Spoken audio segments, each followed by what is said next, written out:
ఈనాడు RTC కార్మికులకు సంబంధించిన డిమాండ్సే కానీ న్యాయపరమైన డిమాండ్సే కానీ ఏ అంశమైన చర్చల ద్వారా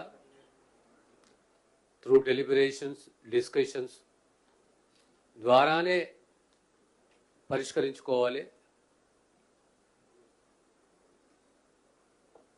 ఈరోజు మా ప్రభుత్వానికి ఒక కమిట్మెంట్ ఉన్నది.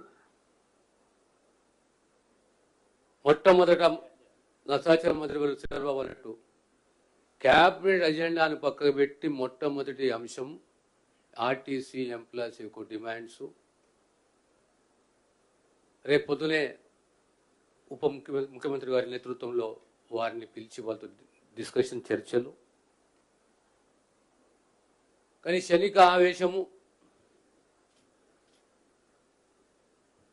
ప్రాణాలు త్యాగం చేయడము, త్యాగమని కాకుండా క్షణిక ఆవేశం ఇది. దీంతో తీవ్రంగా ఆ కుటుంబం నష్టపోతుంది. ఎక్కడో ఇలాంటి సంఘటనలు జరగకూడదు, దాన్ని ప్రోత్సహించకూడదు. మా అపీల్ ఆర్టీసీ ఎంప్లాయీస్ తోటి, the entire cabinet appeals to the RTC employees, you're part of the family. మన సమస్యలు చిన్నదా పెద్దదా అనేది పక్కకు పెడితే ప్రతిదానికి ఒక పరిష్కారం ఉన్నది. ఈరోజు జరిగిన సంఘటన, ఆ సంఘటన సంబంధించి ఇమీడియట్లీ ప్రభుత్వం స్పందించడము,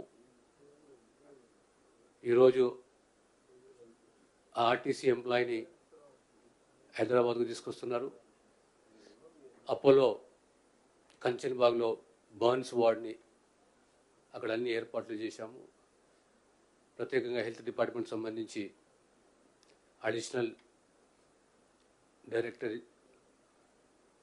అక్కడ బాధ్యతల వరకు అప్పచెప్పాము. కానీ ఓవరాల్గా ఏది ఉన్నా ఇలాంటి అంశాలను ప్రోత్సహించకూడదు. మనకున్న భావోద్వేగాలతోటి ఆ భావోద్వేగాలకు మనము లోను కాకూడదు.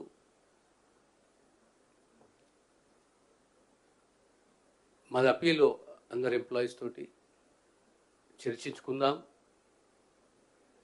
సమస్యలు పరిష్కరించుకుందాం. ఇలాంటి సంఘటనలు జరగకూడదు. మేము ఎంబడున్నాము. వీఆర్ ఆల్ ఏ ఫ్యామిలీ. రేపు మళ్ళీ ఈ చర్చలు కొనసాగుతాయి.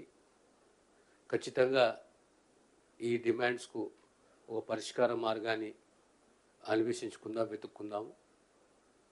కనుక ఆర్టీసీ ఎంప్లాయీస్ తోటి, ఎంప్లాయీస్ కార్మిక సోదరులతో అందరితోటి అప్పీలు, భావోద్వేగాలకు గురి కాకండి, క్షణిక ఆవేశానికి గురి కాకండి. మేము ఎమ్మడున్నాము. We are a large family. కూర్చొని చర్చించుకుందాం, పరిష్కరించుకుందాం.